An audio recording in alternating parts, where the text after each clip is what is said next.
प्रणाम बच्चों। Class 10th का one of the most important chapter pair of linear equation the two variable. आओ शुभारंभ करते हैं इस चैप्टर का। बोर्ड के पॉइंट ऑफ से 5 to 7 मार्क्स का चैप्टर है। अगर एक बार चिंटू जाता है अपने पापा के पास और कहता है पापा मुझे कुछ पेंसिल चाहिए और इरेजर चाहिए, तो पापा उसको स्टेशनरी शॉप पे ले गए और उन्होंने 3 पेंसिल दिलाई। तो 3 पेंसिल की अभी हमको कॉस्ट नहीं पता, तो हम मानते हैं 3x, ठीक है। और कुछ इरेजर दिलाए जो कि है 2y, यानी कि 2 इरेजर दिलाई है। और इरेजर की कॉस्ट क्या है वो अपने को अभी नहीं पता, और पेंसिल की कॉस्ट क्या है यानी कि x वो भी नहीं पता। बट हाँ इतना पता है पापा ने जो शॉपकीपर को जो पेमेंट दिया था वो 40 रुपीज दिया था, ठीक है। पेमेंट को अपने कुछ लेना ही नहीं होता है, बट हाँ मैंने शॉपकीपर से इतना पूछ लिया था कि इरेजर के कंपैरेटिव पेंसिल की क्या कॉस्ट होगी। तो शॉपकीपर ने कहा मेरे से कि बेटा जो इरेजर है ना, इरेजर की कॉस्ट का डबल कर दूं तो पेंसिल के बराबर आ जाएगा। यानी कि चलो ठीक है, इरेजर की कॉस्ट जितनी भी होगी हम मान लेते हैं इसकी y कॉस्ट है, उसका 2 टाइम्स कर दूं तो वो पेंसिल की कॉस्ट के बराबर आएगा। यहां दो एल्जेब्रिक इक्वेशन आता है और ऐसे क्वेश्चन को कैसे सॉल्व करें, यही तो चैप्टर है, शानदार है। x इक्वल टू 2y, यहां देख रहे बेटा x इक्वल टू 2y, हम यहां पर पुट करें तो 2y प्लस का 2y इक्वल टू 40। यहां से सॉल्व करेंगे 3 2 जा 6 प्लस का 2 तो 8y इक्वल टू 40। तो y की वैल्यू क्या निकली मेरे यहां से 5 रुपीज। यानी कि जो इरेजर की जो कॉस्ट है वो कितने है बेटा, y माना था इसको हमने 5 रुपीज हुआ, और पेंसिल कॉस्ट कितनी आएगी जस्ट इसका डबल, यानी कि क्या होगा x की वैल्यू यहाँ पर 10 रुपीज। समझ में आया? यानी कि जब हमने 3 पेंसिल ली तो कितना होता 30 रुपीज की पेंसिल हो गई थी, और 2 इरेजर लिया जिसकी कॉस्ट कितनी बैठे हमारी 10 रुपीज। तभी तो पापा ने 40 रुपीज दिया, बट हमने कैसे निकाला मैथमेटिकली। एक और अब आते हैं कॉन्सेप्ट में। चैप्टर का नाम है pair of linear equation the two variable. अगर बात करें हम इसकी स्टैंडर्ड फॉर्म की, तो स्टैंडर्ड फॉर्म होता है बेटा ax प्लस का b1y equal to c1, whereas second होता है a2x प्लस का b2y equal to c2। Sir ये दो इक्वेशन क्यों? पहले चैप्टर का मतलब समझिए। कहता है लीनियर इक्वेशन, लीनियर इक्वेशन यानी कि लाइन को रिप्रेजेंट करेगा। एक ग्राफ के अंदर अगर ऐसी कोई इक्वेशन आती है जो लाइन को रिप्रेजेंट करता है, लाइन को रिप्रेजेंट कब करता है, जब हमारा वेरिएबल की जो पावर होती है वो 1 होती है। यहां पर मेरा वेरिएबल क्या है, पहली वाली इक्वेशन में x है बेटा और दूसरे वाले में y है। दोनों के ऊपर पावर कितनी दिख रही है 1 दिखाई दे रही है, यानी कि जब पावर 1 होती है तो उससे बोलते हैं लीनियर। बात समझ में आई? पावर 1 हुआ तो उसे क्या बोलेंगे अपन, लीनियर, ठीक है। लीनियर इक्वेशन जब इक्वेट हो रहा हो, गॉट इट, जिसके अंदर दो वेरिएबल हो, हाँ भाई दो वेरिएबल है, एक x है दूसरा y है। अब ये पहली इक्वेशन, और कंपैरेटिवली एक और दूसरी हमारी ये इक्वेशन। अब जब दो इक्वेशन लिख रही है यानी कि पेयर, दो चीज का पेयर बन रहा है, पेयर ऑफ लीनियर यानी कि एक लाइन की इक्वेशन बनेगी। अगर ग्राफ में कहीं पे ऐसे डिनोट करूंगा तो लाइन के फॉर्मूले से बनता हुआ दिखाई देगा, जिसके अंदर दो वेरिएबल्स होते हो, पहला है x दूसरा है y। Got it the point और नॉट? लीनियर यानी कि एक लाइन को रिप्रेजेंट करता है जिसकी पावर क्या होती है 1। अब आते हैं अगले कॉन्सेप्ट पे। पहले एक्सरसाइज का पहला क्वेश्चन है, कहता है 10 स्टूडेंट ऑफ क्लास 10th, एक क्लास के अंदर 10 स्टूडेंट होते हैं और उसमें से if the number of the girls is 4 more than the number of the boys. अब देखिए क्लास के अंदर कहा गया 10 स्टूडेंट है, हमको नहीं पता उस क्लास के अंदर बॉयज कितने हैं गर्ल्स कितने हैं। तो हमने क्या करा कि गर्ल्स जो जितनी भी थी हमने x मान लिया बेटा, और बॉयज जितने भी थे उसको हमने y कह दिया, ठीक है। अब क्लास के अंदर बात कर रहे हैं यानी कि x प्लस का y, गर्ल्स और बॉयज को मिला के 10 स्टूडेंट हैं पूरे टोटल, ठीक है। पहली इक्वेशन तो ये बैठी। सेकेंड इक्वेशन कहता है अपने से if the number of the girls is 4 more than the number of the boys, जो number of the girls है वो boys से comparatively 4 ज्यादा है। number of the girls यानी कि x कहते हैं boys से, number of the girls is मतलब होता है इक्वल टू, जैसे गर्ल्स बोला गर्ल्स यानी कि x इज यानी कि इक्वल टू 4 मोर देन, 4 ज्यादा है, ज्यादा मतलब plus, then number of the boys, boys के हमारे y, गॉट इट। क्योंकि यहां पर हमने नंबर ऑफ द बॉयज को क्या बोला, y बोला है, और नंबर ऑफ गर्ल्स को बोला है x। x माइनस का y इक्वल टू बेटा 4 बना, ये हमारी होगी सेकंड इक्वेशन। यहां तक कोई दिक्कत परेशानी तो पूछो आप, क्लियर है बेटा यहाँ तक कॉन्सेप्ट? तो x प्लस का y इक्वल टू 10 पहली इक्वेशन बनी।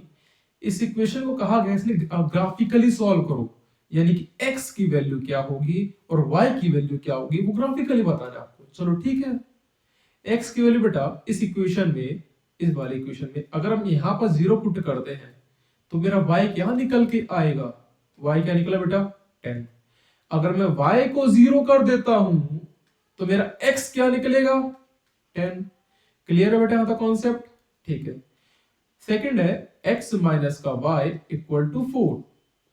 मतलब x देखिएगा, अगर मैं कहता हूं मैं x में 0 पुट करता हूं तो मेरा y क्या निकला बेटा, y निकलेगा माइनस का 4, क्योंकि ये तो पूरा 0, माइनस का y इक्वल टू 4 यानी कि y की वैल्यू क्या होगी माइनस का 4। y की वैल्यू 0 तो x क्या होगा बेटा 4, यहां पर एक पूरी वैल्यू 0 तो x की वैल्यू क्या कहलाएगी 4। यहां तक कोई दिक्कत परेशानी? इसी वैल्यू को आगे लिखते हैं बेटा, 0 10 और 10 0, एक ये था हमारा, और दूसरा था बेटा 0 माइनस 4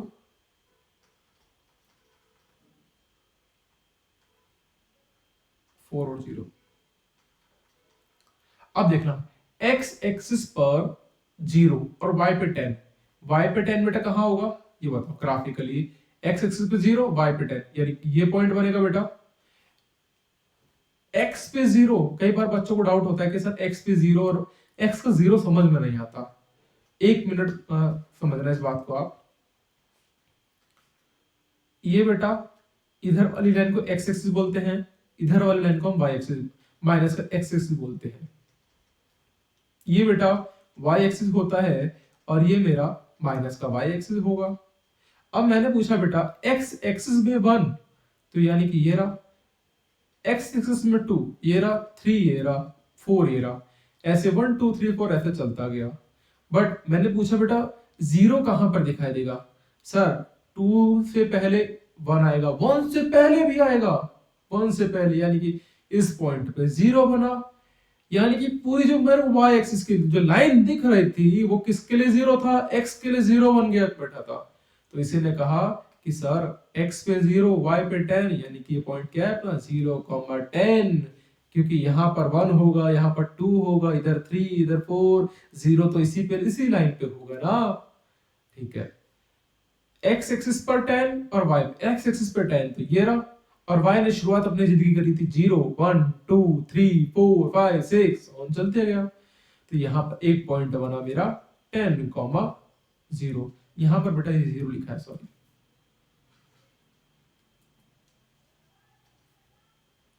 0, तो 10,0 गॉट इट। एक और पॉइंट देखते हैं अपन, 0, बेटा 0, -4, 0 इसी लाइन पे होगा, -4 यानी कि ये रहा मेरा पॉइंट 0, -4 गॉट इट। और एक पॉइंट है बेटा 4,0, 4,0 यानी कि ये, जब हम पूरी लाइन डिनोट करते हैं तो एक लाइन हमारी ये बनती है और एक लाइन ये दोनों कहां जाके इंटरसेक्ट करा, इस पॉइंट पे आके इंटरसेक्ट करा। इस पॉइंट को ध्यान से ऑब्जर्व करना, ये पॉइंट क्या है बेटा, ये 7 है, ठीक है, और ये पॉइंट है बीच में आ रहा है 3 आ रहा है, तो ये पॉइंट बनता 7,3 बनेगा, 3,7। पहले बताओ सोचो, पहला x एक्सिस लिखते हैं, फिर दूसरा हम y एक्सिस लिखते हैं। यहां पर देखना पहले x एक्सिस पे कितना था 7 था, तो पहला लिखेंगे 7 और y पे कितना है 3 था, तो 7,3 यानी कि जो नंबर ऑफ द गर्ल्स है वो कितनी है बेटा 7 है। तो यहाँ पर हमको समझ में आया जो नंबर ऑफ द गर्ल्स कितनी थी 7 थी और नंबर ऑफ द बॉयज क्या थे 3 थे। तभी तो गर्ल्स ने कहा था कि जितने बॉयज होंगे उससे हम 4 ज्यादा है, तो हाँ एक्चुअल में ज्यादा है, 4 तो ज्यादा है, और दोनों को प्लस करने पर भी 10 आ रहा है। कॉन्सेप्ट में कोई डाउट है तो पूछो बेटा, क्लियर है यहाँ तक कॉन्सेप्ट बेटा? एक और क्वेश्चन देखते हैं। 5 pencil and 7 pen together cost 50 rupees, whereas 7 pen and 5 pen together cost is 46 rupees। काफी अच्छा क्वेश्चन है, कई बार ऐसे घूम फिर के आया भी है, एमसीक्यूज में भी आ जाता है जनरली। 5 पेंसिल, तो हमने क्या करा, हमको पता नहीं पेंसिल की कॉस्ट क्या है, जैसे हमने क्वेश्चन का रखने वाला वैसी है, हमको कॉस्ट पता नहीं तो हमने मान लेते हैं कि जो पेंसिल की जो कॉस्ट है वो है कितना, 5 रुपए है।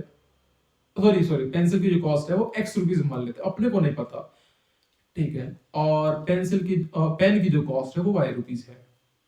इसमें एक चीज समझिएगा, the cost of one pencil is x and the cost of one pen is y। हमने मान लिया, खुद से माना है, अब हमने ये नहीं कहा कि हो मतलब आंसर एग्जैक्ट। यहां देखना 5 पेंसिल की जो कॉस्ट, मैंने कहा आपके पास 5 पेंसिल है, एक की कॉस्ट है बेटा 10 रुपीज, तो बेटा 5 पेंसिल कितनी हो गई, 50। उसी तरीके से अगर मैं पेंसिल की कॉस्ट मान लूं x और 5 पेंसिल है तो मैं क्या बोलूंगा, 5x। क्लियर है? मान लेते हैं एक पेंसिल है मेरे पास, इसकी एक की कॉस्ट है 10 रुपीज, और मेरे पास ऐसे कर करके 5 पेंसिल है, ठीक है। तो क्या जो 5 इंटू 10, अब हमको कॉस्ट जब पता ही नहीं तो हमने x मान लिया, तो इसलिए हमारा है 5x। क्लियर है? प्लस का the cost of one pen, हमने y माना, पेन कितने थे हमारे पास, 7 थे, 7y। टोटल कॉस्ट कितनी निकल के आई, कॉस्ट आई थी बेटा 50। यहां तक विदाउट, ये हमारी होगी पहली इक्वेशन। सेकंड इक्वेशन देखिएगा, 7 पेंसिल यानी कि 7x, 5 पेन यानी कि 5y इज इक्वल्स टू 46 होता है, ठीक है। अब मैंने कहा इसमें अपन कैसे सॉल्व करें, बहुत अच्छा है, बहुत अच्छा है इसमें कि अपन ने क्या करा, यहां पर अपने को चाहिए 5x प्लस का 7y is equals to 50। x में देखो 1 पुट कर, हमको जनरली एक एग्जैक्ट आंसर मिलता है तो ज्यादा अच्छा है, मतलब पॉइंट वही चलेगा। x की वैल्यू 1 पुट करा तो 5 पंजा 5, इधर माइनस करो तो 45 होगा। समझ रहे इस बात को जो समझा रहा हूं, जैसे 1 पुट करा यहां पर हमने, तो 7y, 5 बन जा 5, इधर जाएगा तो क्या होगा, माइनस का हो जाएगा बेटा, और माइनस का होने के बाद तो हमारा आंसर आ गया 45। तो हमको पता 7 × 45 एग्जैक्टली नहीं आता, तो हम इसलिए 1 इसलिए पुट करेंगे ही नहीं पुट करेंगे, हम पुट करेंगे 2 पुट करके देखते हैं, 3 पुट करेंगे। 2 पुट करके देखा तो कितना आया, इधर जाकर 40 होता है, 40 तो जाता ही नहीं। अब हम पुट करेंगे 3 जैसे ही पुट करा तो इधर आया 35। 3 पुट करना, और 3 पुट करने के बाद आप देखोगे 7y इक्वल टू 50 बेटा। 7y is equal to 50 minus का 15, तो आंसर कितना आता है 35। कितना है बेटा, y की वैल्यू यहां से निकल के 5 निकल के आ गया, कोई डाउट? अब x में एक काम करते, y में काम करते हैं बेटा, 0 पुट करके देखते हैं। जैसे ही हमने 0 पुट करा तो हमारा x क्या निकलेगा, पूरा ये 0, तो y की वैल्यू क्या हो जाएगी बेटा, 5x इक्वल्स टू 50, तो कितना आ गया 10। यहां तक कोई डाउट? क्लियर है? इसको मैं थोड़ा इरेज करता हूं।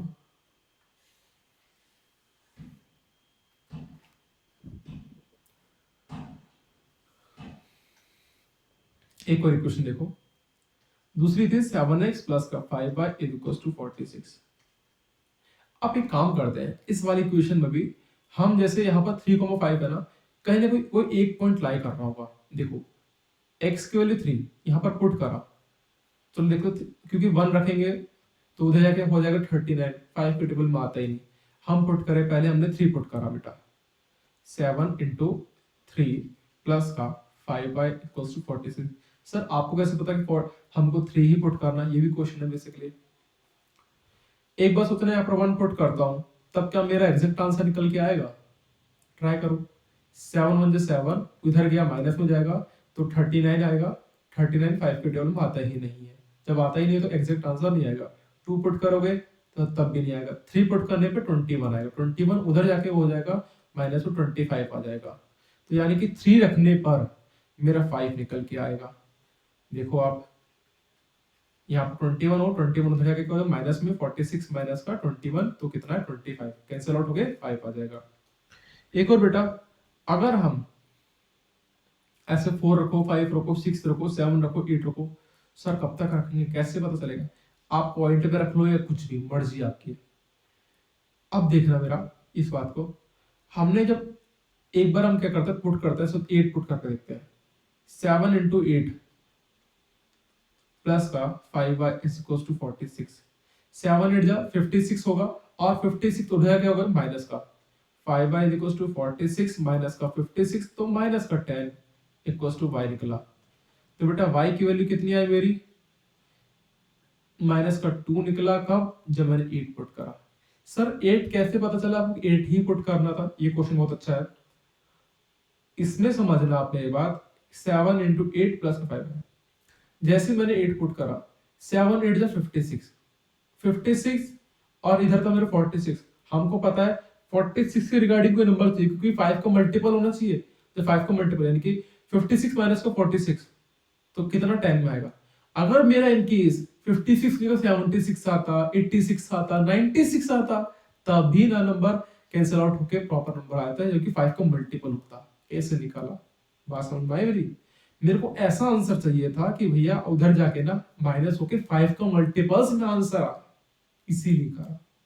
क्लियर है कॉन्सेप्ट यहां तक बेटा? तो क्या था, पहला था बेटा 3 5, ठीक है, और दूसरा क्या था बेटा 10 0 और 3 5, और एक और है बेटा 8 -2। इसमें देखना x एक्सिस पर 3, y पर 5, x एक्सिस पर 3, x एक्सिस पे 3 बेटा यहां पॉइंट बनेगा मेरा, एग्जैक्टली इस जगह मिड में पॉइंट बनेगा, ठीक है, और ये रहा 3, और y पे 5, 3 5। बात करें x एक्सिस पर 10, x एक्सिस पर 10, y पे 0, तो 10 0। यहां पर देखा जाए x एक्सिस पर 3 और 5, दोबारा यही पॉइंट बना बेटा, सेम पॉइंट है। एक और x एक्सिस पर 8, y पे माइनस का 2, x एक्सिस पर 8, y पे माइनस 2, यानी कि ये बना मेरा 8 -2। गॉट इट यहां तक को डाउट? अब इन दोनों जब लाइन को हमने ड्रॉ करा तो यहां पर इंटरसेक्ट हो रहा है, तो हमारा जो आंसर आएगा वो 3 5, यानी कि x की वैल्यू मेरे 3 थी और y की वैल्यू क्या है मेरा 5। यानी कि जो क्वेश्चन में क्या पूछा था, the cost of a pencil, तो आप लिखना the cost of a pencil is, the cost of pencil कितना बेटा, pencil and pen is, pencil की कॉस्ट थी अपनी 3 रुपीज एंड पेन की कॉस्ट थी मेरा 5 रुपीज रिस्पेक्टिवली। कोई डाउट बेटा यहां तक? क्लियर है कॉन्सेप्ट बेटा यहां तक? चलो